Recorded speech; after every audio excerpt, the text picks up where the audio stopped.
Good evening सभी बच्चों को। दीपक, कौशल, विनय, सभी को गुड इवनिंग।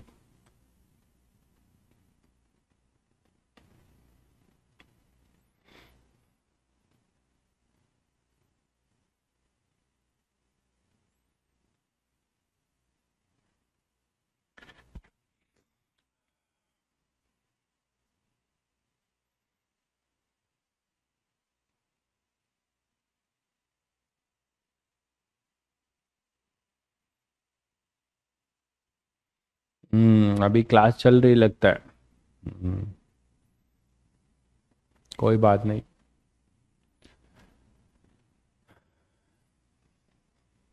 क्वेश्चंस कर रहे हैं आप लोग? क्वेश्चन बच्चों कर रहे हो कि नहीं आप लोग? केवल मेरे करने से कुछ ना होना।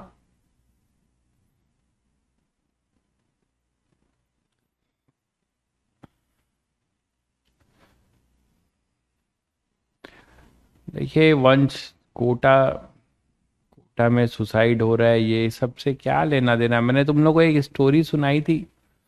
एक स्टोरी सुनाई थी, तुम ही लोग के बैच में सुनाई थी ना, कि घोड़ा, गाड़ी में जो घोड़ा चलता है उसके इस साइड और इस साइड कुछ नहीं रहता, वो कवर करके चलता है। उसको अपने डायरेक्शन से मतलब है। ठीक है। देखिए कोई भी चीज, मैंने तुम लोग को भी बताया हुआ है कि कभी भी जब ऐसा नौबत कब आता है, जब हम बहुत ओवर कॉन्शियस होते हैं, है ना, और बहुत ज्यादा जो है प्रेशराइज रहते हैं। ठीक है। बहुत ज्यादा सोचते हैं, अपने आप को बहुत जिम्मेदार ठहरा लेते हैं। ये सब नहीं करना चाहिए। आप एक अच्छी चीज के लिए एफर्ट डाल रहे हो, उसके लिए जितना हो सकता है अपने लेवल पे आप कर रहे हो, मेहनत कर रहे हो, तो बस इतना ही है। खुश रहने का है। बाकी जो रिजल्ट आएगा उसको एक्सेप्ट करना है, लाइफ में आगे बढ़ना है। लाइफ केवल यहीं तक तो है नहीं। लाइफ केवल यहीं तक नहीं है आपकी। आपके पास हजारों डायमेंशंस हैं, है ना। हजारों डायमेंशंस है। एक दरवाजा बंद होता है तो हम बंद की तरफ देखते हैं, हजार दरवाजे खुले रहते हैं उधर नहीं देखते। तो आपको परेशान नहीं होना है। ठीक है। आप बस हाँ, ऑनेस्टी के साथ, ऑनेस्टी के साथ अपना काम करिए, खुश रहिए। और जो लोग ऐसा करते हैं, बात मानिए, उनको कुछ ना कुछ अच्छा ही मिलता है। ठीक है।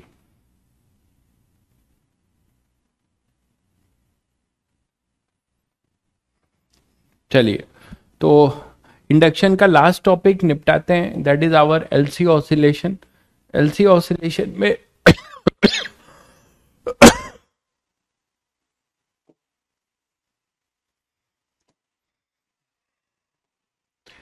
एल और सी।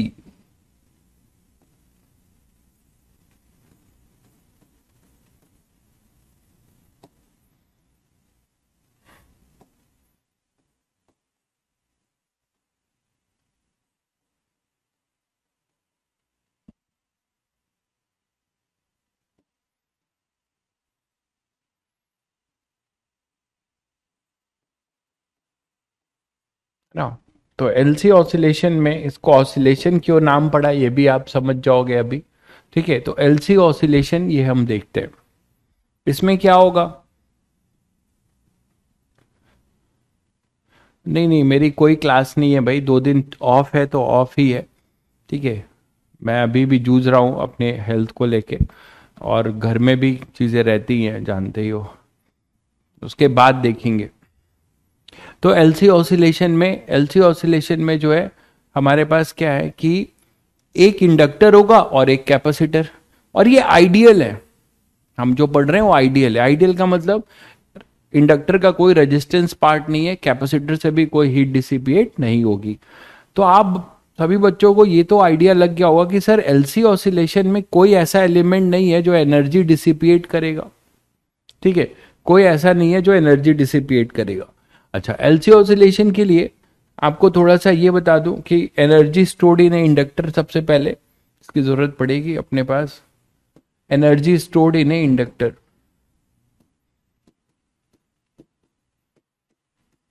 क्योंकि सारा गेम एनर्जी का ही है। Energy stored in inductor.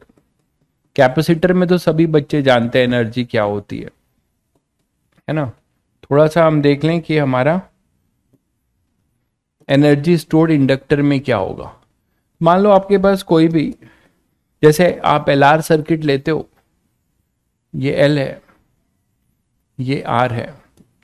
Function तो सभी लोग जान चुके हो कि एलआर सर्किट में ग्रोथ ऑफ करंट लेते हो अगर t इक्वल टू जीरो पे, इसे t इक्वल टू जीरो पे एस डब्ल्यू को क्लोज करते हो, है ना। तो t इक्वल टू जीरो पे अगर क्लोज कर दोगे, ये अभी ओपन है, t इक्वल टू जीरो पे हम इसको क्लोज कर देंगे, तो t इक्वल टू जीरो पे क्लोज करने पे क्या होगा, बैक ईएमएफ जनरेट होगा, ये वर्क करेगा, तो इसके वर्क डन से कुछ एनर्जी आ जाएगी। मतलब अब स्विच अपना क्लोज हो चुका है, तो एस डब्ल्यू अपना क्लोज्ड है।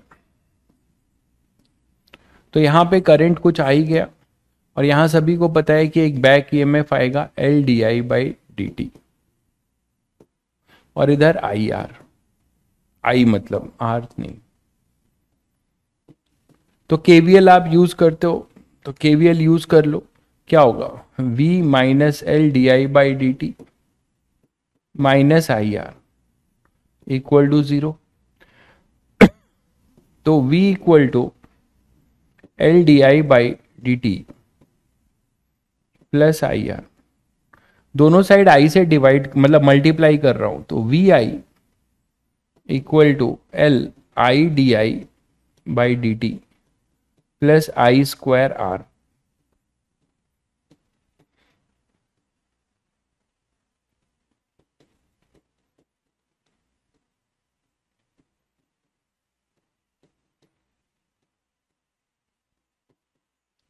ठीक है, ऐसा करने से क्या कर रहा हूं कि देखो इधर आ जाएगा वी आई डी टी, ठीक है, equal to L I D I plus I square R D T.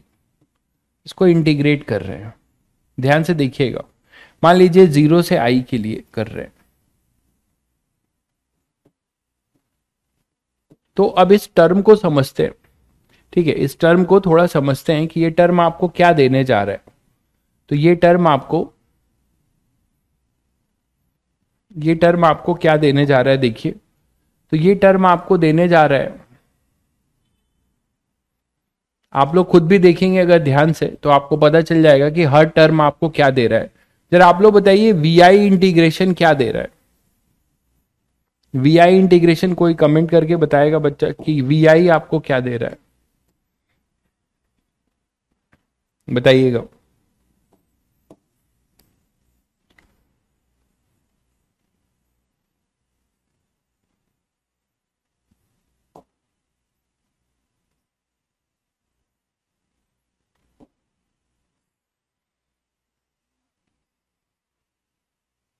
तो ये जो आपके पास तीन टर्म है, ये क्या दे रहे हैं, ये समझ पा रहे हैं सभी बच्चे। ये आपको क्या दे रहा है, पावर डिवाइडेड बाय बैटरी। बिल्कुल सही कह रहे हैं। ये देखिए बैटरी के लिए, इसको ध्यान से देखो, P इक्वल टू वी आई, यहां पे आप जो बोल रहे हो V इंटू आई, ये वर्क डन है, total work done by battery. ये total work done by battery है एक तरीके से। कैसे, आप आई को क्या लिख सकते हैं, V आई डी टी है, इसको आप ऐसे लिख सकते हो, V D Q by D T into D T. ठीक है, तो आप ऐसे भी लिख सकते हो, या फिर पावर से देख सकते हो, power P equal to V I, instantaneous power P equal to V I. तो what is your work done, W battery को आप लिख सकते हो ना, integral P V I D T, D W by D T. Power को और क्या लिखते हो, D W by D T, है ना। तो यहां से आपका डी टी, तो ये वर्क डन बाई बैटरी हो गया जीरो से आई करंट के लिए। और ये जो देखो I square R D H by D T, ये अपना आई स्क्वायर आर। तो डी एच क्या है, ये है I square R D T. Total heat हो गया ये जीरो से आई के लिए, ये हो गया टोटल हीट डिसिपिएटेड एक क्रॉस रजिस्टर।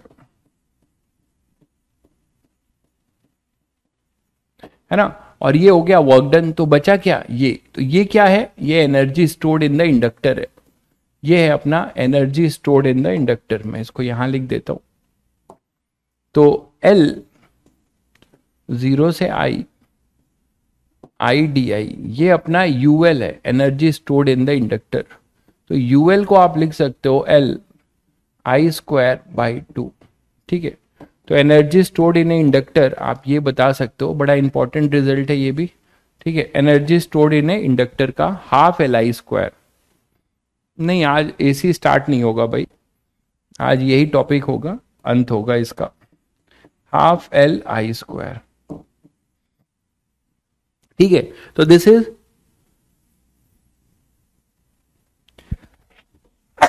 सॉरी, हो सकता है आपको ऐसे स्पेशल इफेक्ट की को झेलना पड़े, इसके लिए सॉरी, ठीक है।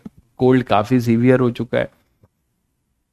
तो UL हो जाएगा हाफ LI², ठीक है। बहुत बुरा लगता है कि अचानक कोई पढ़ रहा है, अचानक ऐसा स्पेशल इफेक्ट मिले। तो हाफ LI², ठीक है। तो हाफ LI² जो है ये हो जाएगा energy stored in a inductor. ये सभी बच्चों को क्लियर है कि energy stored in a inductor का फॉर्मूला। लेकिन इसको और दूसरा फॉर्म भी हम दे सकते हैं, क्या, वो ये कि अगर याद करो कि सेल्फ इंडक्टेंस, इंडक्टर का सेल्फ इंडक्टेंस सभी को डिराइव कराया गया था, याद है? जरा कमेंट करके बता दो कितनों को याद है। देखें, self inductance of an inductor, ये बेसिक फॉर्मूले जरूर याद रखिए, सब जेई मेंस के लिए बहुत काम आएगा। फॉर्मूले ही नहीं याद होंगे तो वहां पे क्या करोगे, बताइएगा। सेल्फ इंडक्टेंस कितने बच्चों को याद है, देखें।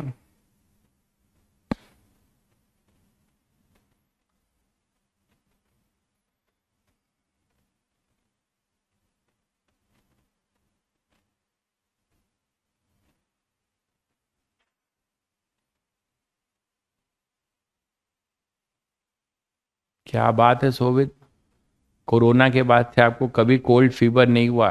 कौन सा वैक्सीनेशन लिया था तुमने?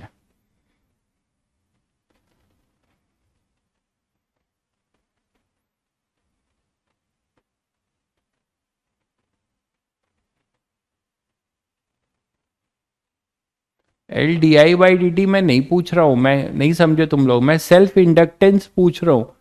सेल्फ इंडक्टेंस का फॉर्मूला पूछ रहा हूं।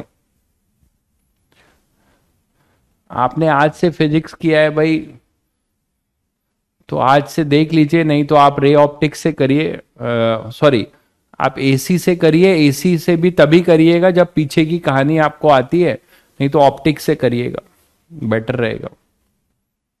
हाँ बिल्कुल, बहुत बढ़िया। कुछ लोग बहुत कहानी लिख रहे हैं, मैं समझ रहा हूं, आप लोग बहुत ज्यादा क्रिएटिव हो चुके हो। सेल्फ इंडक्टेंस बस सिंपल पूछा था मैंने, तो L जो होगा वो होगा μ0 N²πr²L। याद आ रहा है सभी बच्चों को? μ0 N²πr²L, ये सभी को याद आ रहा है सेल्फ इंडक्टेंस का फॉर्मूला? μ0 N²πr²L याद आ रहा है? हम लोगों ने डिराइव भी किया हुआ है ना, μ0 N²πr²L। अब ये जो N था, ये कौन सा N था? इसमें भी बच्चे परेशान होंगे, ये कौन सा N था? Number of turns per unit length, यही था, number of turns per unit length, है ना। डिराइव भी कर सकते हो, 2 मिनट का काम है। तो μ0 N²πr²L। अब इस इंडक्टेंस की वैल्यू यहां पे रखोगे, πr² को मैं एरिया लिख देता हूं। ये जो अपना इंडक्टेंस है ना, इसका ये एरिया, इसका एरिया जो A है, इसी को πr² लिख रहा हूं ना, इसी को आप πr² लिख रहे हो, ठीक है। अब जो ये N था, इसको आप N/L कर सकते हो।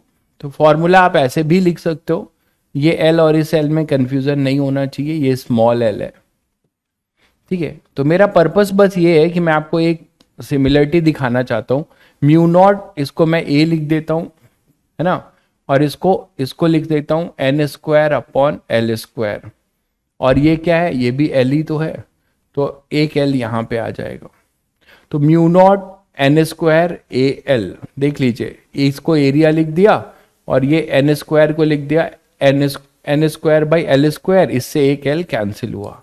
अगर मैं इसको यहां पे पुट करता हूं तो यूएल क्या मिलेगा, half mu naught N square A by L, है ना, इंटू आई स्क्वायर।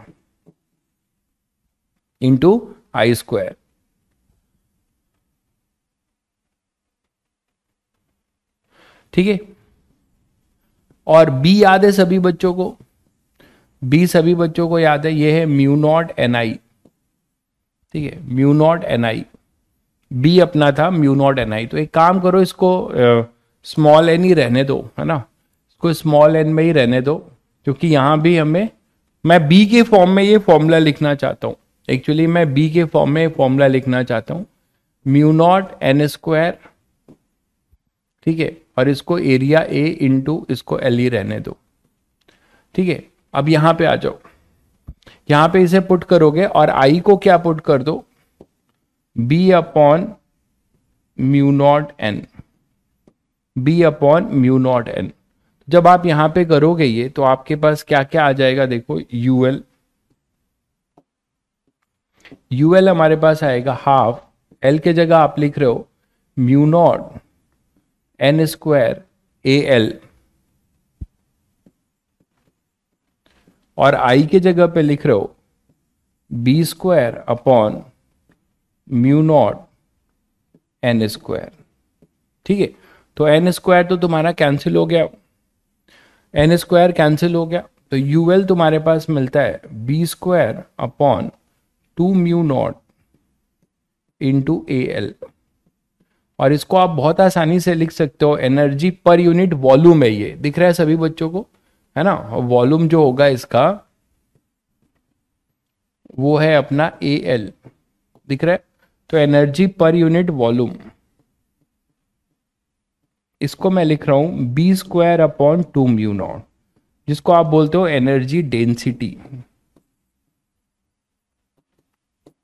Energy density. ठीक है, याद है ये फॉर्मूला आपने कहां देखा है इस टाइप का, जरा कमेंट करके बताओ, ऐसा फॉर्मूला तुमने और कहां पढ़ा है।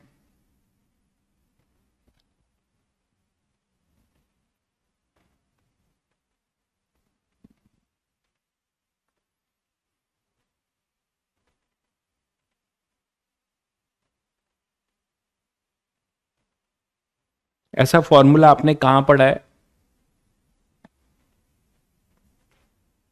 इलेक्ट्रोस्टैटिक में। रॉन्ग है क्या ये, क्या रॉन्ग है, आपने कैपेसिटर में पढ़ा है बिल्कुल, half epsilon naught E square, याद है, एनर्जी डेंसिटी, बिल्कुल, बहुत बढ़िया बहुत बढ़िया, half epsilon naught E square, बिल्कुल ये ऐसा ही है कुछ, B square by 2 mu naught, तो ये भी एनर्जी डेंसिटी है, ध्यान रखना, energy per unit volume, energy per unit volume, तो ये अपना है energy per unit volume. Clear है सभी बच्चों को, ठीक है, चलिए तो अब आगे आते हैं, और जो मैंने आपको कहा था एलसी ऑसिलेशन की बात कर रहे थे हम लोग।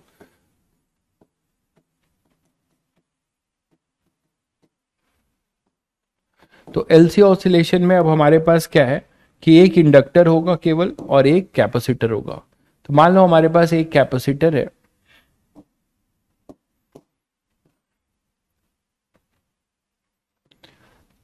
और आपने किसी एक्सटर्नल सोर्स से इसको चार्ज कर दिया है, और इसको आप कनेक्ट कर रहे हो किसी स्विच के साथ, एक इंडक्टर के साथ इसको आप कनेक्ट कर रहे हो, इंडक्टर के साथ आप इसको कनेक्ट कर रहे हो बट किसी स्विच के साथ।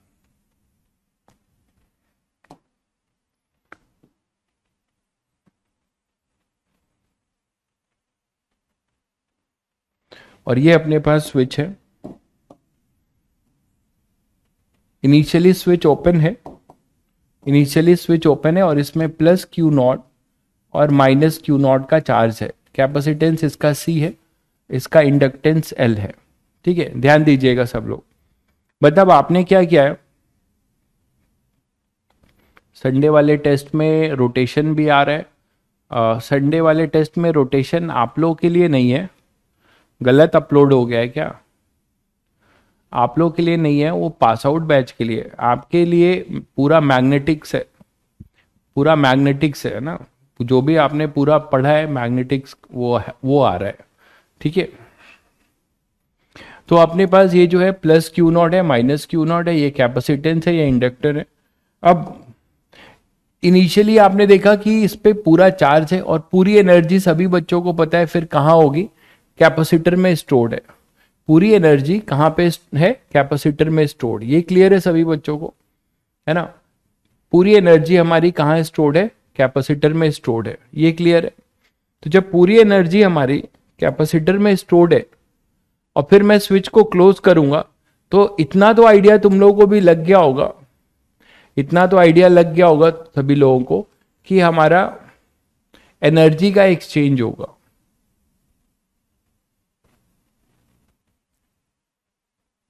एनर्जी का एक्सचेंज होगा, समझ रहे हो, क्योंकि कोई भी डिसिपिएटिव फोर्स नहीं है। Electrostatic kinematics of rotation and magnetism syllabus में था। अरे वो गलत अपलोड हो गया है, ये लोग क्या करते हैं।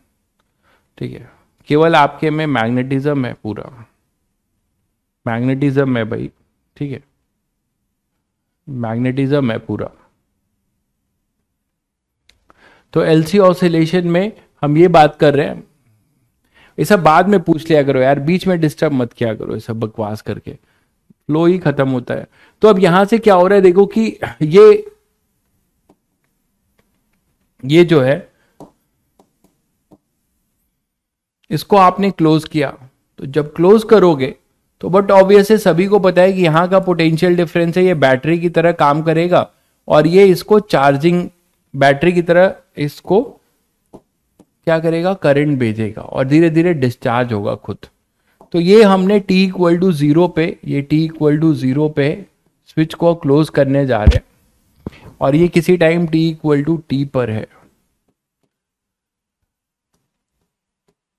तो ये एस डब्ल्यू है, इसको हम क्लोज करेंगे t इक्वल टू जीरो पे, और पूरा का पूरा एनर्जी किस में था, कैपेसिटर में था। दिख रहा है सभी बच्चों को, ठीक है। At t equal to zero S W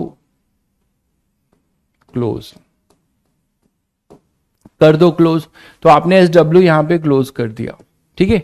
अब यहां पे क्या होगा, यहां पे कुछ जनरल Q और ये माइनस Q, और यहां से जो रेट ऑफ चेंज है ना, कैपेसिटर का डिस्चार्ज होना और वहां से इसके चार्ज के कम होने का मतलब यहां पे करंट का बिल्डअप होना।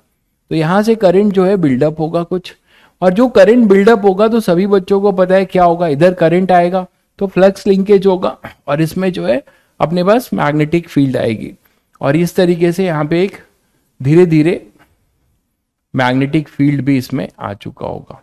तो इसमें भी एनर्जी आ चुकी होगी। तो किसी जनरल टाइम में जो टोटल एनर्जी थी हमारी वो कैपेसिटर के फॉर्म में थी।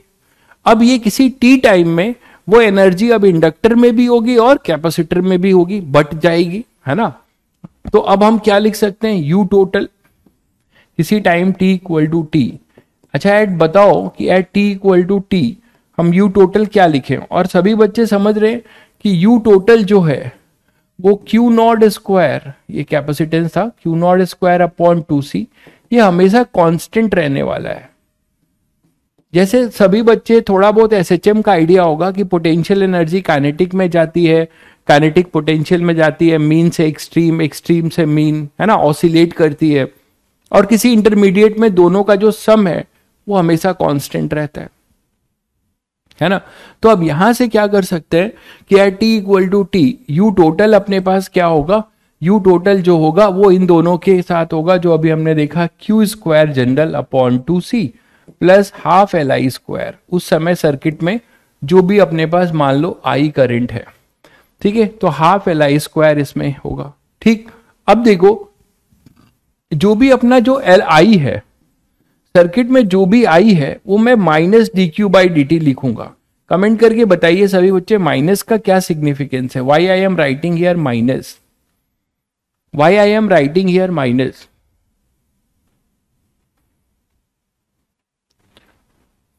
Y I am writing here minus,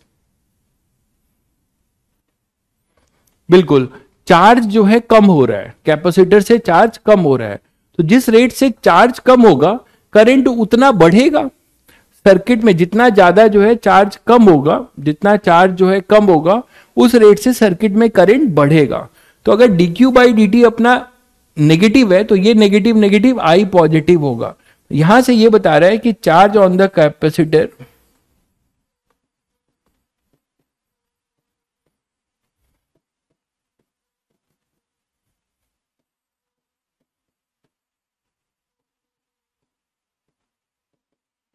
with respect to time, ये आप बोल सकते हो। तो ये टोटल अपने पास है। अच्छा, यू टोटल हमेशा कांस्टेंट रहेगा, तो इसको अगर मैं टाइम के साथ डिफरेंशिएट करूं तो हमारे पास फाइनली ये मिला, U total equal to Q square किसी जनरल टाइम में plus half L I square, ये आपने देखा। तो D U total by D T time के साथ ये क्या आएगा, ये हमेशा जीरो आना चाहिए, क्योंकि यू टी हमारा क्या रहेगा, U T is always constant. Total energy हमारी हमेशा क्या रहेगी, कांस्टेंट रहेगी, ये समझते हैं सभी लोग। तो इसको डिफरेंशिएट किया जाए तो 0 is equal to 1/2c, chain rule लगाओ, 2q dq बाई dt, ये लिख सकता हूं, प्लस हाफ l, पहले i के रिस्पेक्ट में तो 2i di by dt, time के रिस्पेक्ट में दोनों तरफ हमने क्या किया है, डिफरेंशिएट कर दिया है। अब देखो इसको हम लिख सकते हैं 0 equal to q by C D Q by D T plus 2 से 2 यहां भी कैंसिल करो, एल आई, और इस आई को मैं फिर से D Q by D T लिख सकता हूं, ठीक है। तो यहां से हमारे पास क्या आ जाएगा, minus Q by C D Q by D T equal to L I D square Q by D T square. और ये जो D Q by D T है ये इस आई से कैंसिल होगा एक तरीके से, आप यहां पे भी माइनस लिख सकते हो, तो ये आई जो है इस minus D Q by D T से कैंसिल होगा, ये माइनस फिर से एक माइनस दे जाएगा, तो फाइनली हमारे पास आएगा D square Q by D T square, है ना, is equal to -1/LC into Q. कुछ चमका तुम लोगों को, कुछ चमका, इसको देखकर कुछ चमका तुम्हें, क्या चमक रहा है तुम लोगों को इसको देखकर कि ये सेकेंड डिग्री डिफरेंशियल इक्वेशन है चार्ज में, इससे और क्या समझ पा रहे हो, इसको देखकर और क्या समझ पा रहे हो, थोड़ा बताओ, इसको देखकर क्या चमक रहा है तुम लोगों को।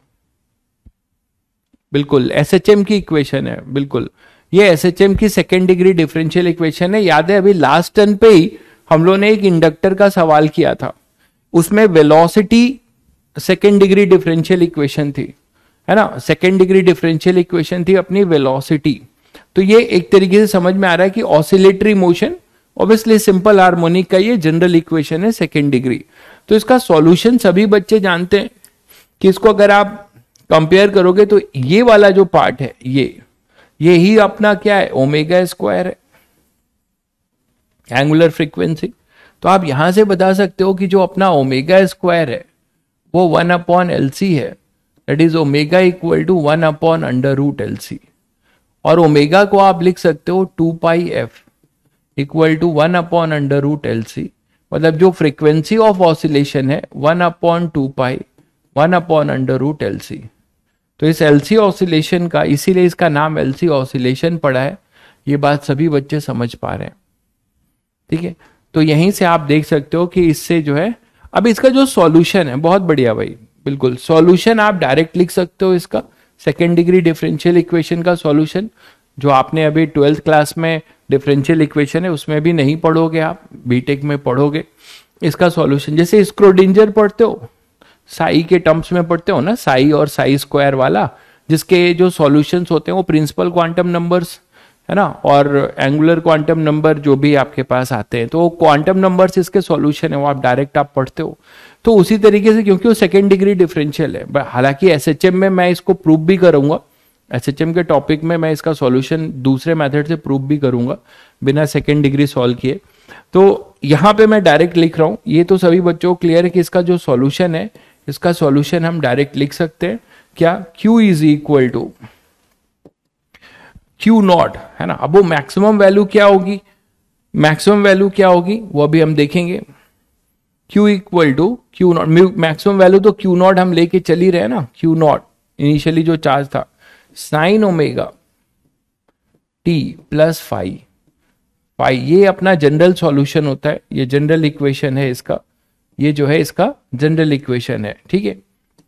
अब इसमें फाई निकालते हैं, इसमें जो है फाई निकालते हैं, फाई अपना फेज ब्रांच है, इनिशियल फेज कांस्टेंट है, वो बाउंड्री कंडीशन से हम इजीली निकाल सकते हैं। फाई कैसे निकालेंगे वो देखो, फाई हम कैसे निकाल रहे हैं, उसके लिए आप बाउंड्री कंडीशन यूज करो। आपने क्या लिया था, एट टी इक्वल टू 0 पे हमारा जो Q था वो पूरा Q नॉट था, ठीक। तो यहां पुट कर दो, तो Q not equal to Q not sine phi, तो sine phi equal to periodic function है, मैं पहले सॉल्यूशन की बात कर रहा हूं 1, तो फाई अपने पास आएगा पाई बाई 2, ये रिपीट होगा हर पीरियड में, तो फाई अपने पास आ जाएगा पाई बाई 2। तो हमारा जो Q है, charge as a function of time, वो हो जाएगा Q not sine omega T plus pi by 2। मतलब हम कैपेसिटर में इनिशियल चार्ज लेके चल रहे थे, तो कॉस का फंक्शन आएगा, दिख रहा है सभी को, Q not cos omega T आना भी चाहिए, क्योंकि t इक्वल टू 0 पे चार्ज हमारा मैक्सिमम था, चार्ज हमारा मैक्सिमम था। तो कभी भी अगर t इक्वल टू 0 पे चार्ज मैक्सिमम हो, तो आप ये लेके चलना, कॉस वाला डायरेक्ट लिख लेना। अगर आप आई चाहिए तुम्हें, ठीक है, तो आई अभी बताया मैंने आपको, minus D Q by D T, D के हो रहा है ये, तो यहां से आपको आई मिलेगा Q not omega sine omega T, omega की वैल्यू पुट कर दो, ओमेगा की वैल्यू पुट कर दो, तो आपको मिलेगा I is equal to Q not upon में under root L C sine omega T. और सभी बच्चों को ये पता है कि ये मैक्सिमम है, मैक्सिमम करंट होगा, तो आप यहां से लिख सकते हो I is equal to I naught sine omega T, इसमें आई नॉट अपना maximum current in the circuit होगा, जिसमें आई नॉट की वैल्यू सबको पता है Q not upon under root L C है, मैक्सिमम करंट है।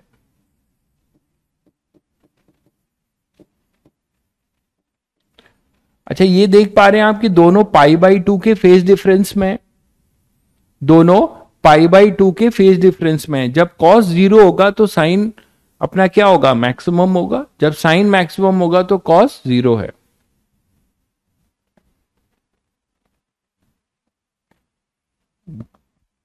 हाँ, हमेशा एक स्ट्रीम से करेंगे तो कॉस ही आएगा बिल्कुल, क्योंकि आगे जाके एसएचएम में आप पढ़ेंगे कि जब एक्सट्रीम पोजीशन से शुरू होगा तो कॉस रहेगा, मीन पोजीशन से रहेगा तो साइन रहता है। तो यहां पर अपने पास दोनों का फेज डिफरेंस पाई बाई 2 का है, दोनों का फेज डिफरेंस पाई बाई 2 का है। इसका मतलब और क्या समझ रहे हैं आप कि हर पीरियोडिक में, हर t बाई 4 टाइम में एनर्जी का एक्सचेंज होता रहेगा, हर t बाई 4 टाइम में जो कैपेसिटर की एनर्जी है वो इंडक्टर में जाएगी, और हर t बाई 4 टाइम में फिर इंडक्टर से कैपेसिटर, कैपेसिटर से इंडक्टर। तो एक पर्टिकुलर पीरियड में एनर्जी का 2 बार ऑसिलेशन होगा। आप एनर्जी का भी अगर एनालिसिस करें तो energy as a function of time भी लिख सकते हो।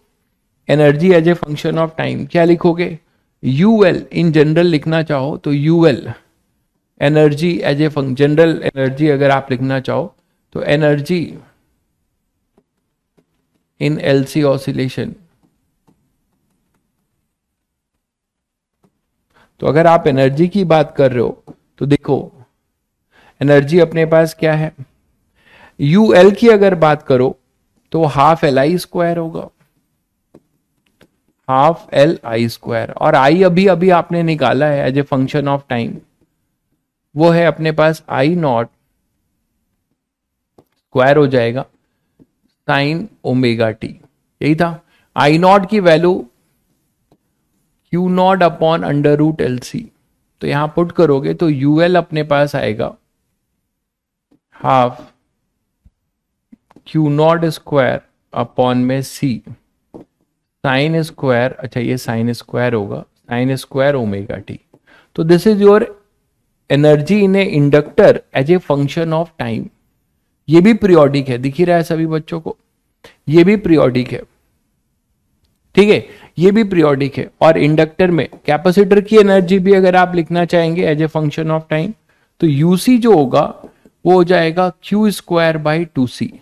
और Q जनरल आपको पता है वो क्या था, Q not square cos square omega T by two C. तो आप क्या देख रहे हैं कि एनर्जी कैपेसिटर में जो है वो है Q not square upon two C cos square omega T. तो ये कॉस स्क्वायर का फंक्शन है energy as a function of time, ठीक है। ये सब इंपॉर्टेंट रिजल्ट्स है, आपके छोटे छोटे क्वेश्चंस बनते हैं इस पे। तो Q not square by two C cos square omega T. अब एक चीज बताओ, आपसे ये पूछा जाए कि पहली बार में, हाँ फ्रीक्वेंसी बिल्कुल बहुत बढ़िया आपने सही गेस किया है कि इसका पीरियड साइन स्क्वायर का साइन स्क्वायर और कॉस स्क्वायर का जो पीरियड है वो पाई है, जबकि साइन ओमेगा टी और कॉस ओमेगा का पीरियड 2 पाई है।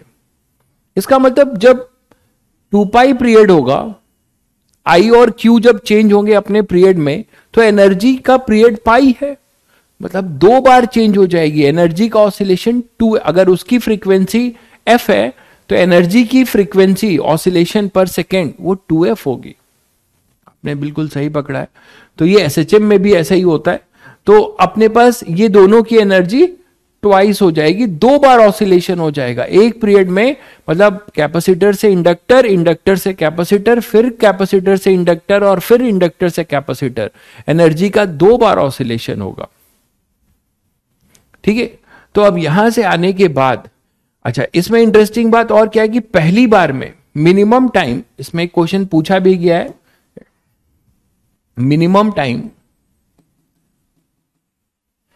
when energy will be equal in both the capacitor, minimum time periodic है ना, सबसे पहली बार मिनिमम टाइम या फर्स्ट टाइम बोल सकते हो, when UL is equal to UC। तो ये बहुत आसानी से निकाल सकते हो, है ना, वो टाइम सीधे सीधे ये जनरल है, पुट कर दो। तो Q not square by two C sine square omega T is equal to Q not square by two C cos square omega T. तो सभी बच्चों को दिखता है कि इसका जो जनरल सॉल्यूशन आएगा उसमें आप पीरियोडिकली मल्टीप्लाई कर सकते हैं। अब यहां पे sine square ten omega T, तो यहां पे ओमेगा टी जो आएगा वो पाई बाई 4 आएगा पहला सॉल्यूशन, और जो टी आ जाएगा वो आ जाएगा पाई बाई 4 ओमेगा, ठीक है। ओमेगा को आप वही पुट कर सकते हो 1 upon under root L C. तो जो टाइम आएगा मिनिमम टाइम पहली बार जब ये इक्वल होंगे under root L C, this is the time when energy in both inductor and capacitor will be equal. Clear है? तो this is the energy equation, और ये वो टाइम है जब दोनों की एनर्जी इक्वल होगी, ठीक बात है। चलिए आगे बढ़ते हैं।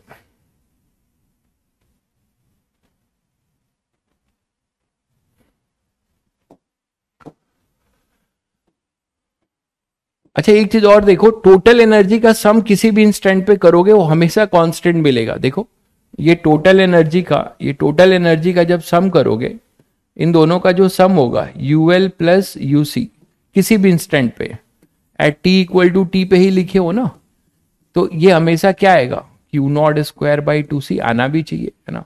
कोई भी डिसिपिएशन फोर्स नहीं है, हमेशा वो कांस्टेंट रहेगा, ठीक है। तो ये हमेशा कांस्टेंट रहेगा। अब ये जो चीज मैंने तुम्हें समझाया है, इस चीज को और मैं समझा रहा हूं स्प्रिंग ब्लॉक सिस्टम से। जो भी मैंने अभी तुम्हें ये बातें समझाई हैं, इसको एक फिजिकल एग्जांपल से समझा रहा हूं, स्प्रिंग ब्लॉक मैकेनिकल से, मैकेनिक्स से रिलेट करके। कैसे देखो, अब ये स्प्रिंग ब्लॉक सिस्टम को हम कंपेयर कर सकते हैं एक एलसी ऑसिलेशन के साथ, जिसमें कि इंडक्टर जो है वो मास ऑफ द ब्लॉक का रोल प्ले करेगा और कैपेसिटर स्प्रिंग का रोल प्ले करेगा। ठीक है, कैसे देखिए, मान लीजिए मैं कुछ सेट ऑफ सिचुएशन स्टेट ले रहा हूं। ठीक है, मैं कुछ सेट ऑफ स्टेट ले रहा हूं, देखो जैसे कि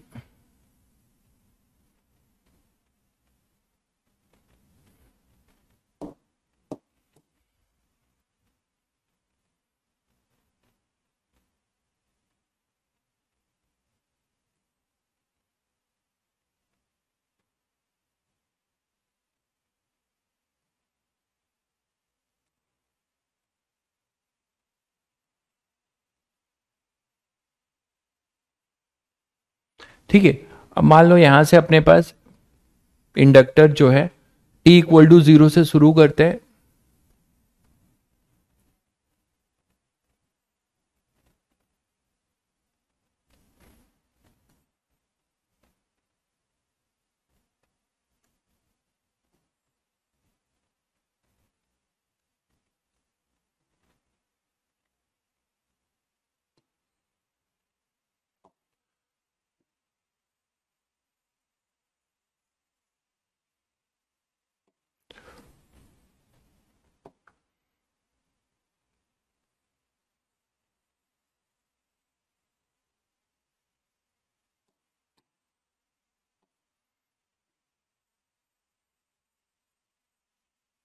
ठीक है, ये मान लो अपना इंडक्टर है, ये कैपेसिटर है, और हमने यहाँ पे कहानी शुरू करी है टी इक्वल टू जीरो से।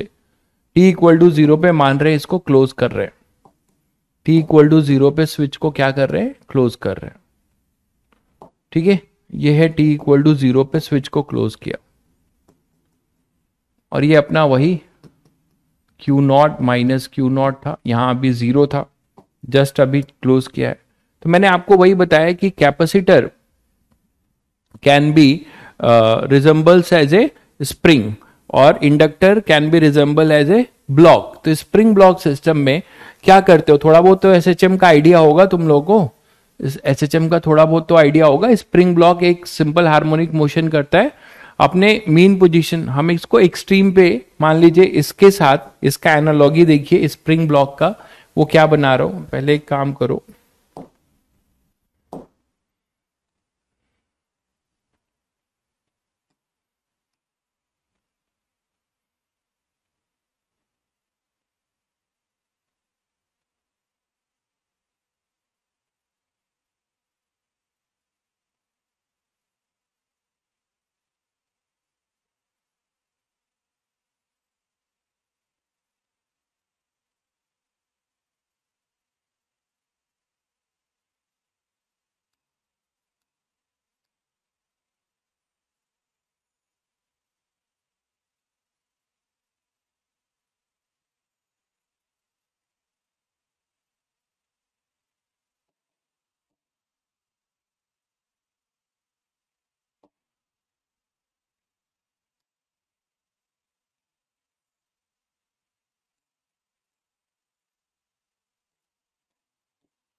मान लो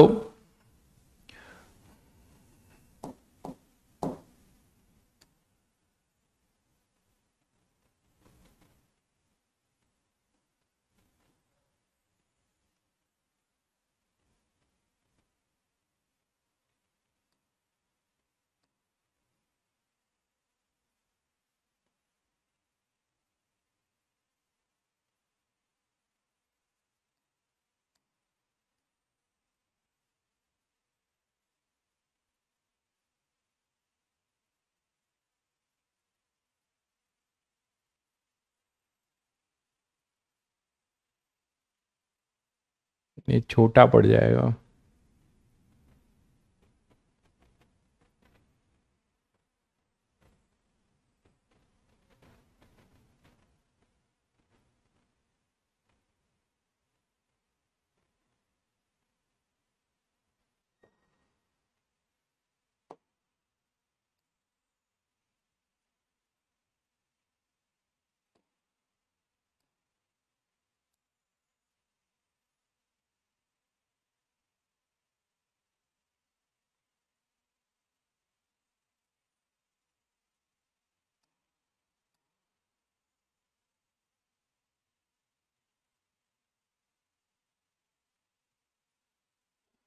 चलो ऐसा है, अब मान लो यहाँ पे t इक्वल टू 0 पे आपने स्विच को क्लोज किया, देखिएगा ध्यान से, ठीक है।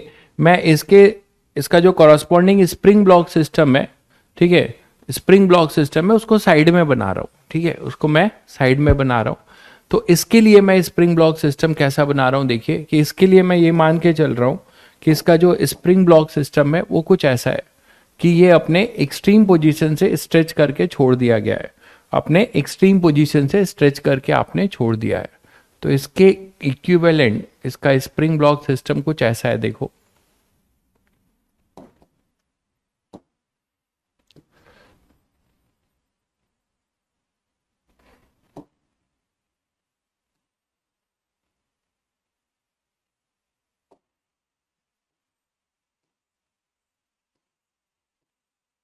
ठीक है, ये मीन पोजीशन है, ये इसका मीन पोजीशन है।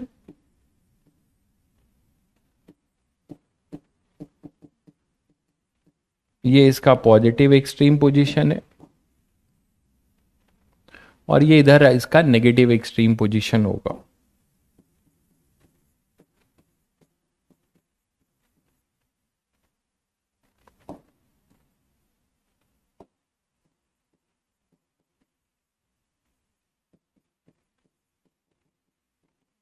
ठीक है, और ये इसका नेगेटिव एक्सट्रीम पोजीशन है।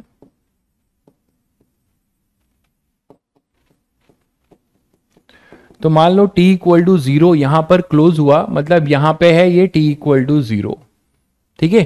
इसका मतलब क्या हुआ कि अभी टोटल एनर्जी जो है किसके पास है, स्प्रिंग के पास है। यहां u स्प्रिंग है हाफ के x square, x max square है ना, जो एम्पलीट्यूड होगा, और u ब्लॉक अपना क्या है, 0 है।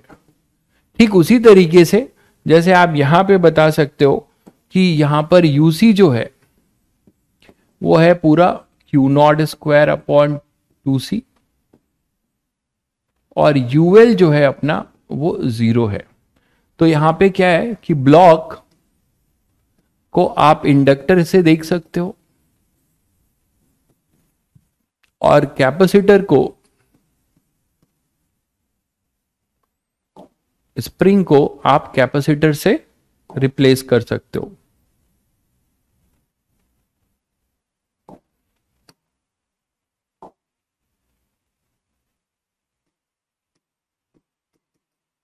तो स्प्रिंग की जो एनालॉजी है वो है कैपेसिटर, और इंडक्टर जो है ब्लॉक है। मैंने कहा था कि ये इनर्शिया की प्रॉपर्टी रखता है, ब्लॉक जैसे है इनर्शिया मास, तो उसी तरीके से है, ठीक है। हाँ भाई, m कांस्टेंट है यहाँ पे, ब्लॉक तो कांस्टेंट ही होगा ना मास का। तो ये t इक्वल टू 0 पे ये कहानी शुरू हुई। तो अब क्या होगा, देखो यहां पे क्या होगा, यहां से पूरा चार्ज गायब हो जाएगा, यहां चार्ज 0 हो जाएगा। कितनी टाइम में, t इक्वल टू ये 0 से, ये इंटरवल है ये, है ना, ये इंटरवल जब आप यहां से यहां आओगे तो ये इंटरवल होगा t equal to capital T/4। तो इस केस में कैपिटल T/4 में सभी बच्चों को पता है कि ये एक्सट्रीम पोजीशन से अपने मीन पोजीशन पे आएगा। तो ये अपने एक्सट्रीम पोजीशन से कहां पर आएगा, मीन पोजीशन पे। तो एक्सट्रीम से मीन पे आएगा और ये पूरी जो एनर्जी है, यहाँ पे करंट अपना मैक्सिमम हो चुका होगा और ये पूरी फ्लक्स लिंकेज जो है इसमें एज ए मैग्नेटिक फील्ड के फॉर्म में स्टोर्ड हो चुका होगा। इसमें मैग्नेटिक फील्ड लाइंस आ चुकी होंगी, जो भी मैक्सिमम आना है। तो energy stored in a inductor होगा। तो यहां पे आप बोल सकते हो कि यूसी 0 होगा, यूएल जो होगा वो half I not half LI square into L. I not लिखा है मतलब समझ रहे हो सब लोग, मैक्सिमम होगा। तो यहां से अब आप क्या कर सकते हो कि इसको, अगर इसका इक्विवेलेंट सिस्टम बनाओगे तो आपको यहां पे मिलेगा कि ये अपने कहां पर आ चुका है, मीन पोजीशन पे। तो ब्लॉक अपने मीन पोजीशन पे होगा तो किसके पास एनर्जी होगी, सभी को पता है। एनर्जी हमारे पास होगी किसके पास, ब्लॉक के पास। स्प्रिंग तो अपने नेचुरल लेंथ में आ चुका होगा, है ना, स्प्रिंग अपने नेचुरल लेंथ में आ चुका होगा और ब्लॉक अपनी मैक्सिमम वेलोसिटी से मूव कर रहा होगा। तो this is just like inductor की जो मैक्सिमम एनर्जी है वही ब्लॉक की बात है, ये वी मैक्स होगा वी नॉट। तो यहां पे भी आप बोल सकते हो कि यू स्प्रिंग 0 होगा, यू ब्लॉक वो हो जाएगा half M V not square, है ना, ये मैक्सिमम होगा और यही ई टोटल होगा, यही ई टोटल होगा और यहां पर भी यही यू टोटल होगा, यहां पर भी यही यू टोटल होगा। क्लियर है सभी बच्चों को? अब यहां से जब आप आते हो तो यहां से जब यहां लौटोगे तो ये जो कहानी है फिर नेक्स्ट क्या होगा, ये अपने मीन से क्रॉस करेगा, नेगेटिव एक्सट्रीम पे जाएगा। तो नेगेटिव एक्सट्रीम पे जब ये जाएगा मतलब यहां से इधर आ रहा होगा तो ये टाइम हो जाएगा अपना 3t/4, मानते हो? तो 3t/4 में फिर से आप बता सकते हो कि यही चीज होगी। 3t/4 में फिर से क्या होगा, फिर से जो है बस ब्लॉक कहां पर होगा, अब अपना ब्लॉक जो होगा अपना वो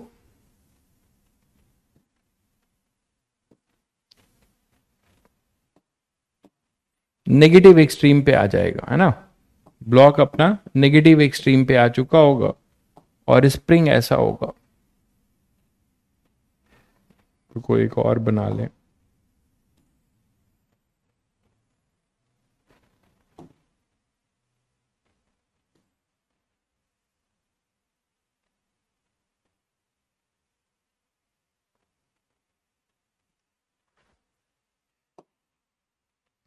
तो ब्लॉक अपना नेगेटिव एक्सट्रीम पे होगा,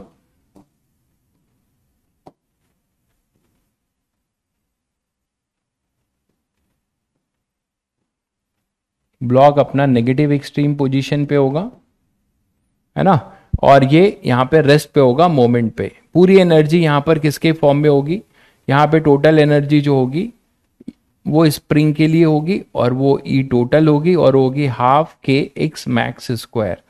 तो जब स्प्रिंग में पोटेंशियल एनर्जी मैक्सिमम मतलब यहां पे अब क्या होगा, देखो यहां पे अब चार्जिंग इधर होगी उल्टे डायरेक्शन में, है ना, LdI/dt की बैटरी, करंट इधर से आएगा, अब यहां पे आएगा, पोलरिटी बस चेंज हो जाएगी, अब यहां पे आएगा +Q, यहां होगा -Q नॉट, पोलरिटी बदल गई। इसका मतलब समझ पा रहे हैं आप कि कॉम्प्रेशन था पहले, एलोंगेशन था, अब यहां पे कॉम्प्रेशन है। तो उसका मतलब ये चीज यहां से आ रही है कि यहां पे आपकी पोलरिटी, करंट की डायरेक्शन यही थी ना, तो चार्जिंग इधर से होगी तो ये +Q अब, और ये हो जाएगा आपके पास -Q नॉट। तो यहां यूसी जो होगा वो हो जाएगा फिर से Q0² / 2C और यही अपना ई टोटल होगा। यूएल यहां पर 0 होगा, जैसे just like spring block system में यहां पर, ठीक है। तो 3t/4 में ये होगा।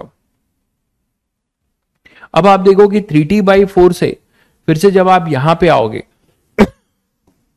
3t/4 से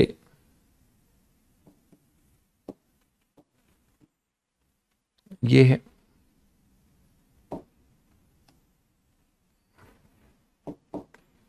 तो ये जो इंटरवल है ये t/4 का था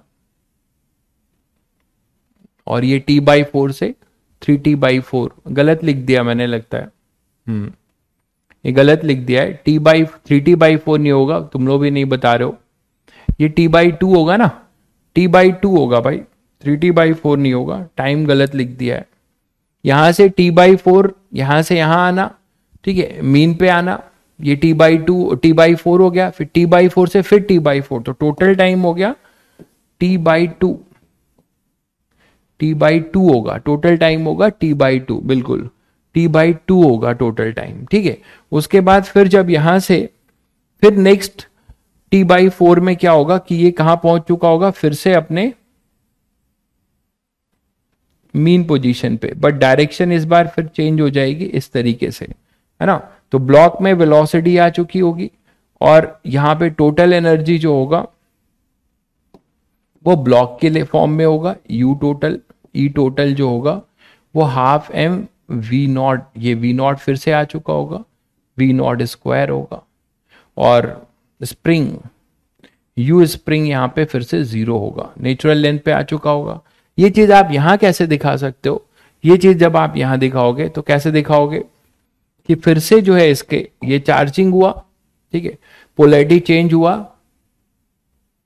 अब यहां से फिर से डिस्चार्जिंग होगा, तो डिस्चार्जिंग होगा तो करंट की डायरेक्शन रिवर्स हो चुकी होगी, इस तरीके से हो चुका होगा। अब इसमें जो फ्लक्स बिल्डिंग होगा वो ऐसा होगा, ठीक है। फ्लक्स बिल्डिंग अप ऐसा होगा, डायरेक्शन चेंज हो चुका होगा। देखो जैसे ब्लॉक का यहां पर वी नॉट, ये वी नॉट, ये डायरेक्शन चेंज हुआ, तो ये एनर्जी आपके पास यहां पे आएगी, ये फिर से जीरो हो चुका होगा। ये जो टाइम होगा, ये टाइम होगा अपना 3t/4, यहां से यहां वाला जो टाइम है, ये टाइम है अपना 3t/4। ये है t equal to, total time मैं लिख रहा हूं, इंटरवल t/4 का है 3t/4। अब 3t/4 से फिर जो नेक्स्ट इंटरवल होगा, वो सभी लोग समझ रहे हैं कि ये यहां से यहां आएगा, मतलब यहां पर आ चुका होगा, तो ये फिर से आके ये अपने इनिशियल वाले स्टेट पे आ जाएगा। ये है इसका इनिशियल स्टेट, तो ये इनिशियल स्टेट होगा t equal to capital T, तो फिर से घूमकर t equal to capital T पे आ जाएगा। क्लियर है बच्चों? तो आप इसको एलसी ऑसिलेशन को स्प्रिंग ब्लॉक से भी समझ सकते हो बस, और इसमें कुछ ज्यादा नहीं है, स्प्रिंग ब्लॉक की एनर्जी से आप इसको समझ सकते हैं। ये क्लियर है सभी को? ये क्लियर है? तो this is just like a LC oscillation as a spring block system, है ना। तो यहां पे मैं लिख भी दे रहा हूं, एलसी ऑसिलेशन जो है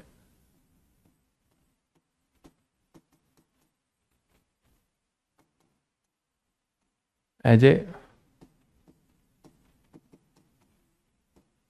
oscillation of spring block system।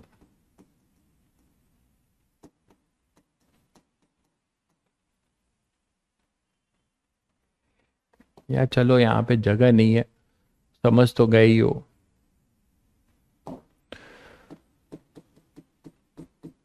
ठीक है, तो ये स्प्रिंग ब्लॉक सिस्टम की तरह काम कर जाएगा। ग्राफ की बात करोगे तो जो एनर्जी का ऑसिलेशन है, एनर्जी के लिए अगर आप देखोगे तो दोनों की एनर्जी पीरियोडिकली चेंज हो रही है। कोसाइन फंक्शन है, दूसरा साइन फंक्शन है। तो अगर आप इसकी बात करते हो तो आप इस तरीके से ग्राफ बना सकते हो।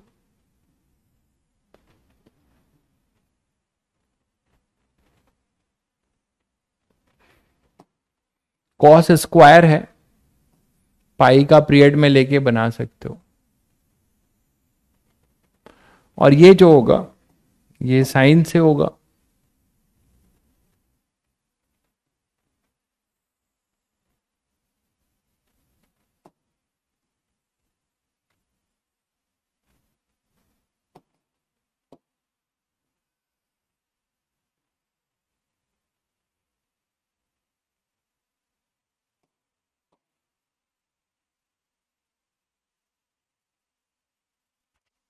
और पाई में ये मैक्सिमम होगा ना, तो जो जहां पे ये जीरो, यहां मैक्सिमम है तो इसको जीरो दिखाओगे, और यहां मैक्सिमम दिखाओगे तो कुछ ऐसा बोल सकते हो, है ना। यहां पे ये जीरो होगा तो ये मैक्सिमम होगा, फिर यहां पे एक बार कट करेगा, ये यहां पे जीरो होगा।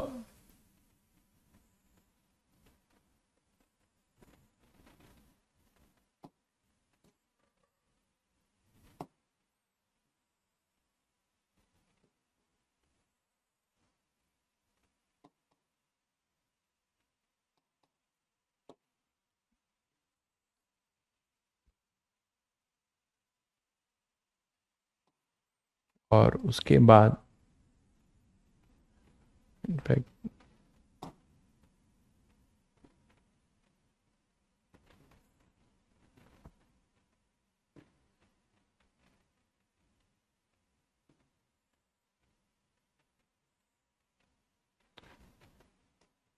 तो कॉस और कॉस स्क्वायर और साइन स्क्वायर वाला फंक्शन बना सकते हो, कुछ ऐसा बनेगा ना,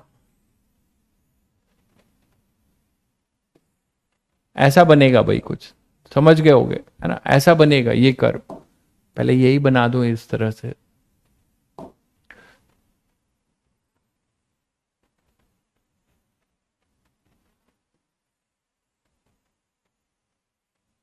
ये ऐसा बनेगा, सिमेट्रिकल बना लोगे, ठीक है। ये आपका कर्व जो है ऐसा बनेगा, ये समझ गए होगे सब लोग। तो एनर्जी जो आपकी होगी आप ऐसे बना सकते हो।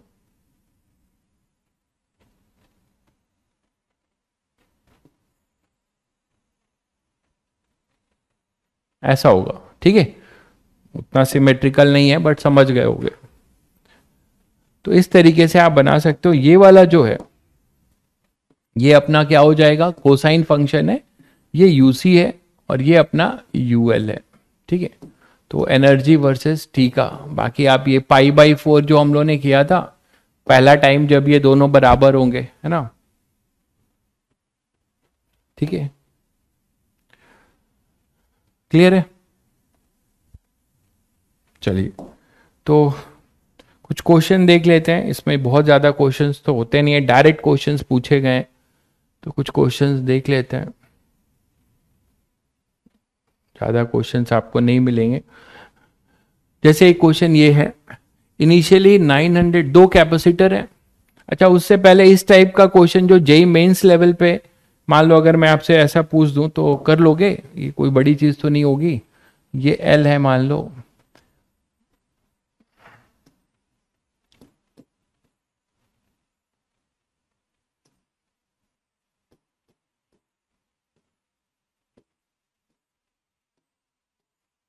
इसकी फ्रीक्वेंसी बता दोगे, इसकी एलसी ऑसिलेशन की फ्रीक्वेंसी बता दोगे? ये सब जेई मेंस में पूछे जाएंगे, जेई मेंस में यही उम्मीद है।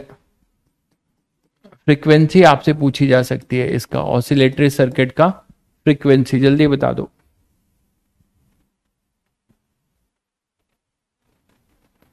टाइम कैसे निकाला? टाइम मैंने कहा कुछ निकाला है। टाइम तो आपको एसएचएम के लिए T/4 आप यहां पे पुट करते जाओ। T जो है 2π/ω है, देखिएगा आप यहां पे पुट कर लो ना भाई, T = 2π/ω। ये जो T मैंने लिखा है ये 2π/ω है, और स्मॉल t जो है T/4 लेके चल रहा हूं, तो यहां पे मतलब कितना π/2ω। तो इसको यहां पुट करते जाओ, आपको मिलता जाएगा सब कुछ। और बाकी सभी को पता ही है कि एसएचएम में एक मीन से एक्सट्रीम जाना, मीन से एक्सट्रीम जाना ये अपना क्या हो सकता है, T/4 का टाइम है। तो ये सभी लोग बता सकते हैं। इसको आप स्टैंडर्ड एलसी में कर लेना। एल इक्विवेलेंट सबने पढ़ा है, वो 3L हो जाएगा। सी इक्विवेलेंट पैरेलल में है तो वो 2C हो जाएगा, ठीक है। ये अपने पास 3L हो जाएगा, ये पैरेलल में है तो 2C हो जाएगा। तो आपसे जो है फ्रीक्वेंसी पूछी है, तो ओमेगा सभी को पता है क्या होता है, 1/√LC मतलब 6LC। तो फ्रीक्वेंसी हो जाएगा 2πf। ये सब आपको पूछे गए हैं जेई मेंस टाइप। तो ये अपने पास फ्रीक्वेंसी जो हो जाएगा वो हो जाएगा 1/2π√6LC। तो इस तरीके से क्वेश्चंस आपके पास आ सकते हैं, ठीक है। क्लियर है सभी बच्चों को? तो इस तरीके के क्वेश्चन आपको मिल सकते हैं। नेक्स्ट क्वेश्चन जो थोड़ा ठीक ठाक है वो लेते हैं।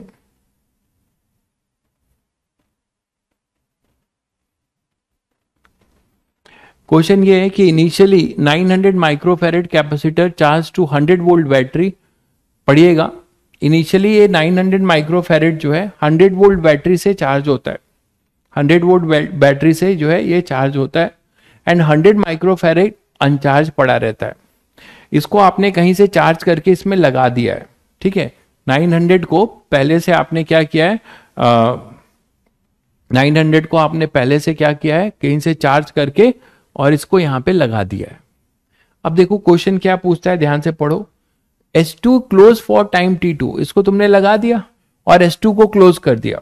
S1 ओपन है, S2 को क्लोज कर दिया और S1 तुम्हारा ओपन है। कितने टाइम तक? T2 टाइम तक। After which it is open, फिर इसको तुम ओपन कर देते हो and at the same time S1 को क्लोज कर देते हो। अब S1 को क्लोज कर दे रहे हो तो अब बोला जाता है कि फॉर T1 टाइम तक आप इसे क्लोज रखते हो और फिर इसको भी ओपन कर देते हो। फिर ये देखा गया कि जब हमने इसको ओपन किया तो ये जो अनचार्ज था इसके क्रॉस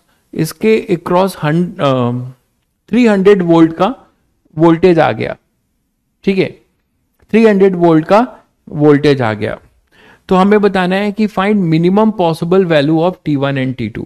तो T1 और T2 कितने टाइम तक हमने जो है इसको बंद रखा था कितने टाइम तक इसको बंद रखा था ये हमें बताना है। तो देखो पहले तो ये देखो कि 900 के पास कितना चार्ज होगा जब आपने इसको चार्ज किया होगा किससे, 100 वोल्ट, 100,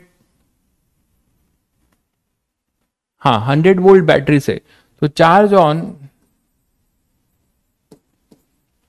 900 माइक्रोफेरेड कैपेसिटर क्या हो जाएगा, Q equal to C V. तो C अपना है 900 10⁻⁻6 इंटू वी था 100, तो ये आएगा अपने पास 9 इंटू 10⁻⁻2 कूलम।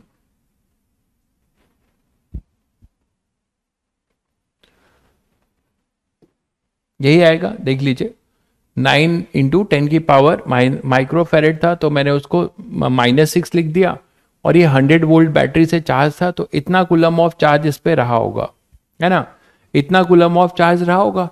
अब इतने कूलम ऑफ चार्ज रहा होगा, अब इसको आपने S2 को क्लोज कर दिया, तो नेक्स्ट क्या हुआ होगा, जब आपने T2 टाइम में इसको क्लोज किया, इसका मतलब अब एक चीज ऐसा रहा होगा कि एक ही आपके पास ऑसिलेशन होगा इस इंडक्टर में, और इस 900 वाले में क्या हुआ होगा, एनर्जी का एक्सचेंज होगा। मानते हो, तो यहां पे एनर्जी का एक्सचेंज होगा, और ये 10 है, 10 हेनरी है, और ये अपने पास टोटल चार्ज इस पे इतना है, तो टोटल एनर्जी भी लिख ही सकते हो। टोटल एनर्जी क्या रही होगी इंडक्टर के पास, टोटल एनर्जी इन कैपेसिटर 2,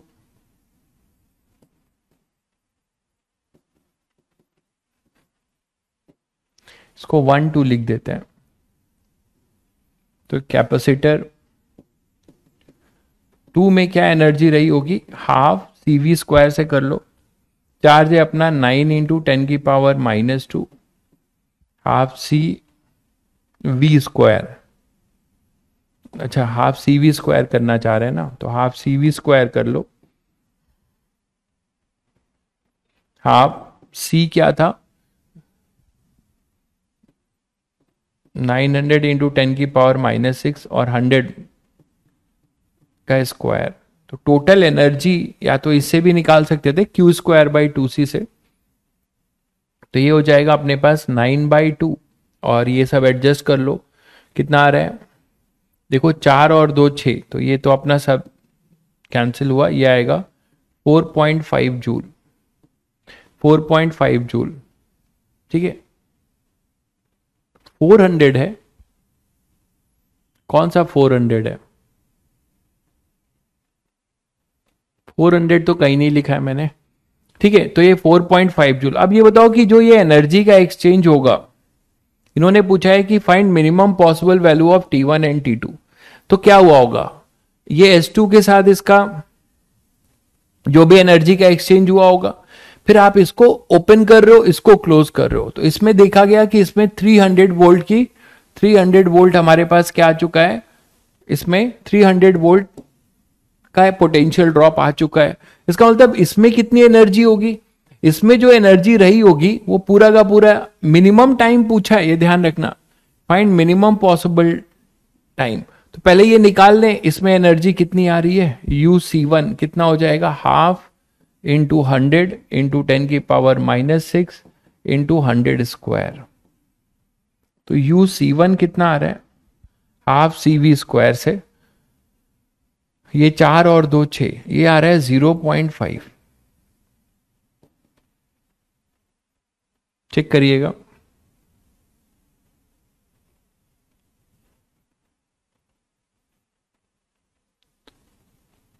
0.5 यही आ रहा है ना, देख लीजिए, बोलो भाई। तो इसके लिए 0.5 आ रहा है, ये आ रहा है 4.5 जूल, ये है 4.5 जूल। एक बार चेक करना,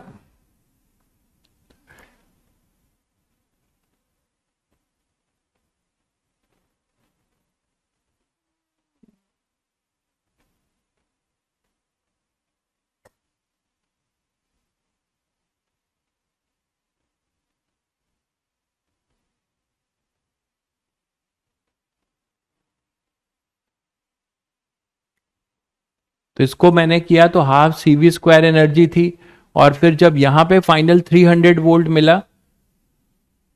अच्छा 300 वोल्ट है, सॉरी सॉरी, ये 100 कहाँ है, 300 वोल्ट है ना, हाफ CV स्क्वायर, तो ये तो 9, तो सेम ही आ जा रहा है, ये सेम ही आ जा रहा है, देखो ये तो सेम ही आ रहा है।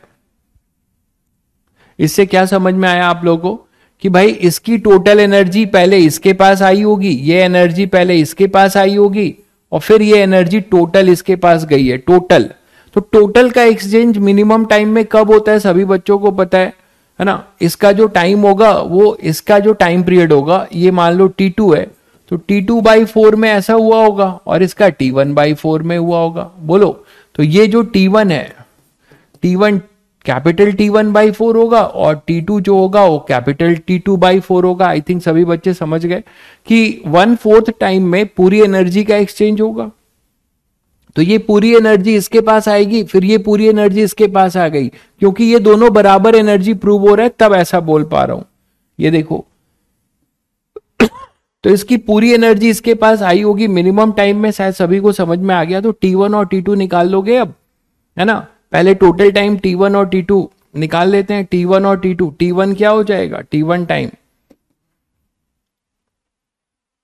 ओमेगा पता है, तो T1 टाइम भी निकाल लोगे। T1 टाइम क्या हो जाएगा, 2 पाई,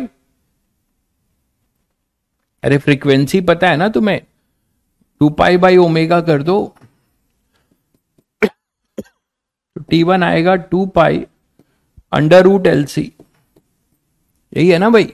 तो T1 हो जाएगा 2 पाई √LC, √L, L की वैल्यू है 10 हेनरी, और ये कैपेसिटेंस इसका कितना है, 100 माइक्रोफेरेड, तो 100 इंटू 10⁻⁻6। तो T1 आ जाएगा तुम्हारे पास 2 पाई, और ये 4 10⁻², है ना, तो 10⁻² मतलब 10⁻⁻1, तो ये 10 मतलब π/5 सेकेंड। तो T1/4, T1 क्या हो जाएगा, π/20 सेकेंड। ठीक है, इसी तरह T2 निकाल लोगे, यहां पे T2 क्या हो जाएगा, T2 हो जाएगा 2 पाई √LC, तो इसका जो L है, L तो वही रहेगा 10 इंटू ये कितना हो जाएगा 900 इंटू 10⁻⁻6। तो फिर अपने पास आएगा T2 2 पाई, ये 3 बाहर निकल जाएगा, और देखो यहां पे आएगा अपने पास 10 की पावर ये 10, 3/10। तो आप यहां से बोल सकते हो 2 पाई इंटू 3/10, तो ये बोल सकते हो T2 इक्वल टू 3 π/5। तो T2 स्मॉल T2 कितना होगा, T2/4 मतलब 3 π/20। तो ये मिनिमम टाइम होगा, है ना, ये मिनिमम टाइम होगा। 10⁻³ होगा, 10⁻³ होगा, ऐसा है क्या, ये 2 और 1 3, अच्छा हाँ सही कह रहे हो, ये 10⁻³ होगा। ये 10 मिली हेनरी कर लें क्या फिर, नहीं तो अंडर रूट सॉल्व नहीं होगा।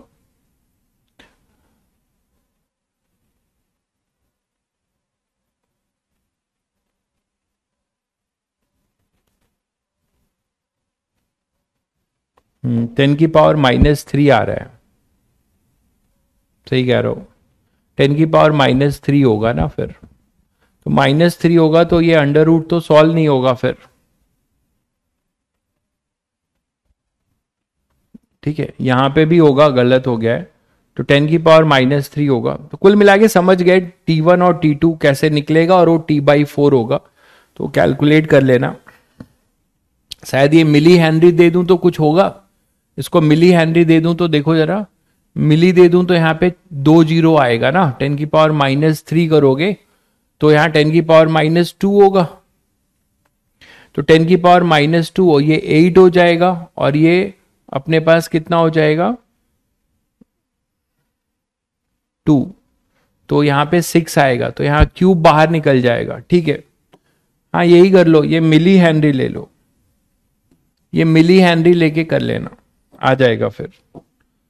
ये 10 मिली हेनरी ले लेना, ना हो तो 10 मिली हेनरी ले लेना, देख लेना। हाँ मिली हेनरी कर लो तो हो जाएगा, मिली हेनरी कर लो। ठीक है, तो अब कर लेना। ठीक है, तो ये T2 अपने पास,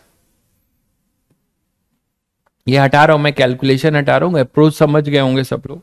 तो T2 कैलकुलेशन बस हटा रहा हूं, कर लेना यहां से। T1 T2 यहां से निकाल लेना, T1 T2 यहां से निकाल लेना। ठीक है, एक क्वेश्चन और देखते हैं।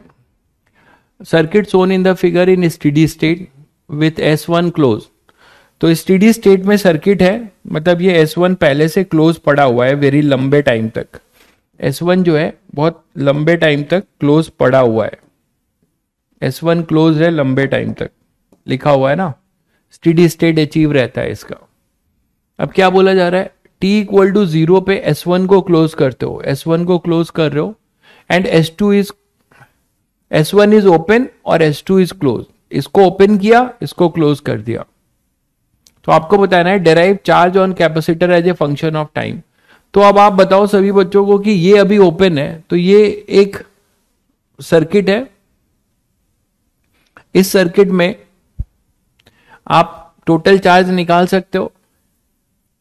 इस सर्किट का स्टेडी स्टेट है, स्टेडी स्टेट है भाई, है ना। आरसी सर्किट हो गया, नीचे वाला एक आरसी सर्किट हो गया। आरसी सर्किट में स्टेडी स्टेट में चार्ज निकाल सकते हो। It will behave as a क्या, जीरो रेजिस्टेंस वायर। तो यहां करंट नहीं होगा, ये 20 वोल्ट है, तो यहां कुछ अपने पास वोल्टेज होगा और यहां भी कुछ वोल्टेज होगा।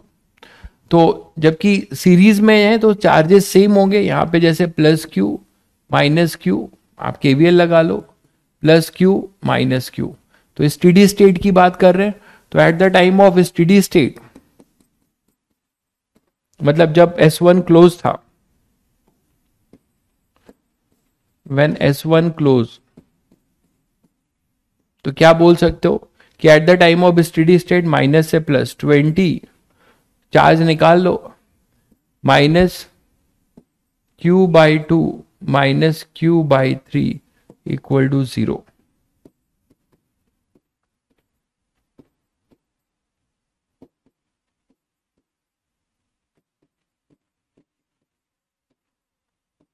तो Q आ जाएगा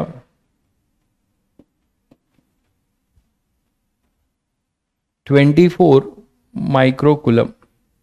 स्टेडी स्टेट पे 24 माइक्रोकुलम का चार्ज था, चेक करके बताइएगा सब लोग। ठीक है, यहां तक क्लियर है। अब देखो कि ये इसको ओपन कर रहे हो, है ना, इसको फिर क्या कर रहे हो आप, इसको ओपन कर रहे हो।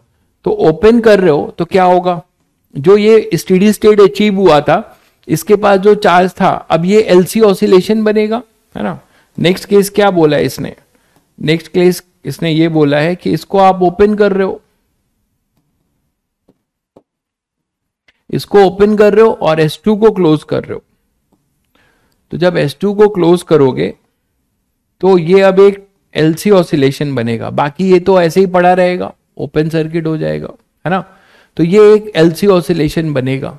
अब इस एलसी ऑसिलेशन में इसका charge as a function of time निकालना आपके लिए कौन सी बड़ी बात है, इसका चार्ज निकालना आपके लिए कोई बड़ी बात नहीं है।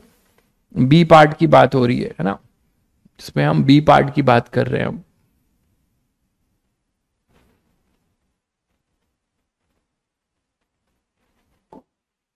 तो बी पार्ट के लिए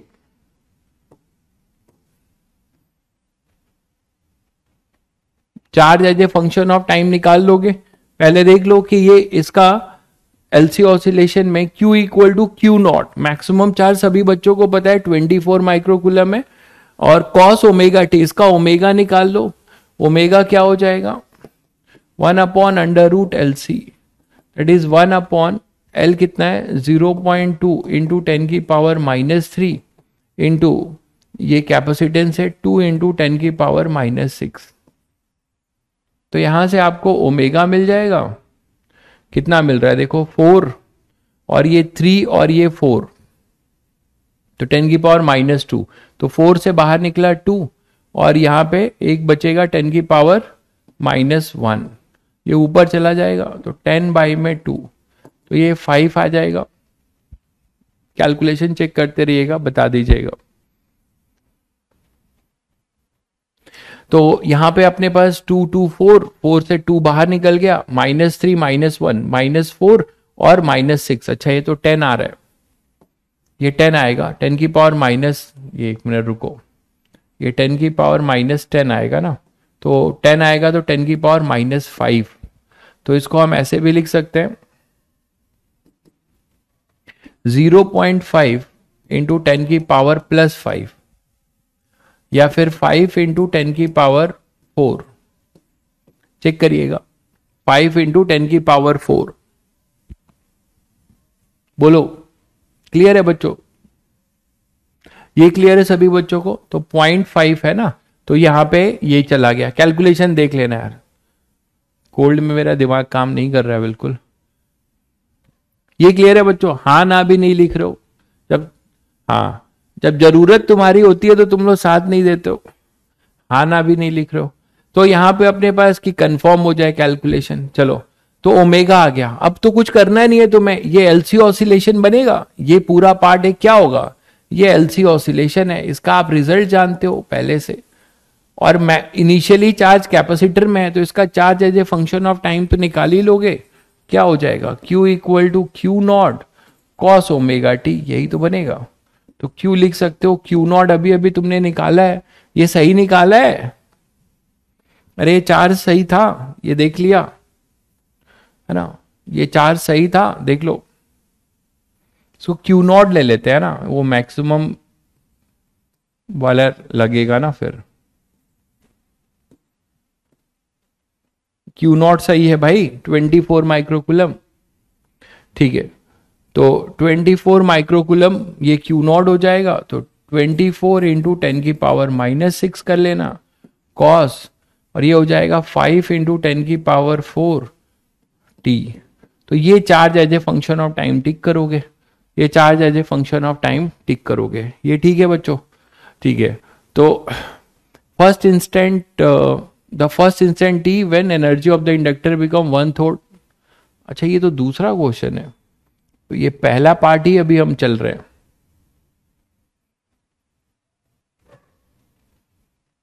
डिराइव चार्ज ऑन कैपेसिटर, ये अभी हम पहले पार्ट पे ही टिके हुए हैं। ठीक है, अब ये क्वेश्चन नेक्स्ट है। Okay, the first instant T when energy of the inductor become 1/3 of that of capacitor. तो एनर्जी जो है हमारा, हमें वो टाइम बताना है जब हमारी एनर्जी जो है क्या हो जाए, 1/3 ऑफ द कैपेसिटर हो जाए। ठीक है, इंडक्टर की एनर्जी 1/3 ऑफ द कैपेसिटर हो जाए, यही बोला है ना। The first instant T when energy of inductor become 1/3 of that in the capacitor, तो कैपेसिटर का 1/3 हो जाए। क्लियर है? तो टोटल एनर्जी जो कैपेसिटर है उसका 1/3 इंडक्टर को मिल रहा है, तो बाकी जो 1 - 1/3, तो 2/3 जो है कैपेसिटर के पास रह जाएगा। ठीक है, तो वो टाइम आपको चाहिए, तो वो टाइम भी निकाल ही लोगे। क्या करोगे उसके लिए भाई? हमारे पास ये जो ऑसिलेशन होगा, तो ऑसिलेशन में एनर्जी आपसे ये नहीं बोला है कि इक्वल पूरा का पूरा चला जाए, आपसे बोला है 1/3। तो टोटल चार्ज आपको पता है, मैक्सिमम एनर्जी तो आपको पता ही है ना, मैक्सिमम एनर्जी निकाल लोगे। U total, U capacitor equal to U total, यही होगा, और वो हो जाएगा Q0²/2C, वो हो जाएगा Q0²/2C। अब ये कहते हैं कि इंडक्टर में 1/3 चला गया, तो कैपेसिटर में कितना बचेगा, कैपेसिटर में कितना बचेगा, 2/3 है ना। कैपेसिटर में जो एनर्जी है वो कितनी बचेगी, 2/3, क्योंकि टोटल कांस्टेंट रहेगा। ठीक है, तो टोटल अपना कांस्टेंट रहेगा। तो अब एक काम करो, या तो आप, ये टाइम चाहिए तुम्हें तो कैपेसिटर के रेस्पेक्ट में निकाल लो। ठीक है, टोटल एनर्जी, ये जो कैपेसिटर की एनर्जी होगी, when energy in the inductor is 1/3, then energy in the capacitor कितना होगा, इज 2/3 ऑफ यू टोटल, है ना, यही तो होगा। तो बस यहां से यू टोटल तुम्हें पता है वो है Q not square by 2c, this is equal to कुछ जनरल क्यू तुम्हें पता है, क्यू स्क्वायर बाई 2c का कितना इंटू 2/3, उल्टा कर दिया, यहां होगा ना 2/3 of total is equal to any time पे एनर्जी, ये रहा। तो अब आप इसमें 2c कैंसिल कर दो और यहां से आप निकाल लेना 2/3 ऑफ क्यू का ये formula cos square omega T आएगा, सॉल्व करोगे तो आपको मिल जाएगा। तो ये जनरल क्यू होगा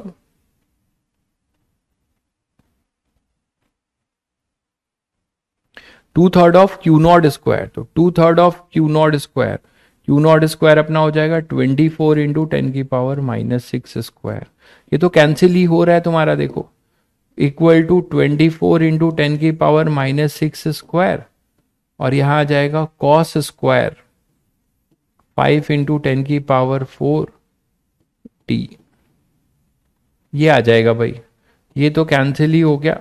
तो आपको बस इसे सॉल्व कर लेना है, कॉस स्क्वायर को अंडर रूट में आएगा, पता नहीं वैल्यू कितनी सही आएगी वो देखना पड़ेगा, ठीक है। तो यहां से आप लोग जो है, हमें क्या टाइम चाहिए था ना, यहां से आप टी निकाल लोगे, यहां से टी निकल जाएगा,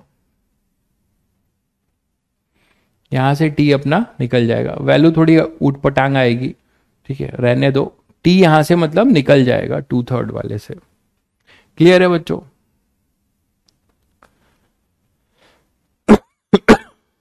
यहां तक क्लियर होगा।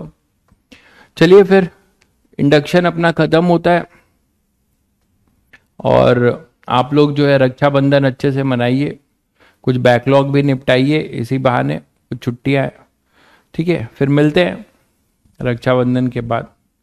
सभी बच्चों को मेरी तरफ से रक्षाबंधन की हार्दिक शुभकामनाएं, ठीक है। अच्छे से आप सेलिब्रेट करिए, खुश रहिए, पढ़ते रहिए। हाँ, नेक्स्ट चैप्टर हमारा अल्टरनेटिंग करंट होगा, ठीक है। नेक्स्ट जो है अपना अल्टरनेटिंग करंट ही होगा, उसके बाद ईएम वेव होगा, छोटे छोटे चैप्टर हैं ये बहुत, है ना। ईएम वेव होगा और ईएम वेव और एसी, दो के बाद जो है फिर हम लोग ऑप्टिक्स पे मूव करेंगे। छोटे छोटे क्लास, बहुत छोटे चैप्टर्स है, ठीक है, but they are equally important for your JEE Mains, क्योंकि एसी ईएम वेव के क्वेश्चन आने ही आने हैं, भले इतना हम लोग ने ईएमआई पढ़ा, एक से एक क्वेश्चन किए, वो आए चाहे ना आए, यही प्रॉब्लम है, सभी कुछ पढ़ना है तभी से, ठीक है। चलिए मिलते हैं फिर।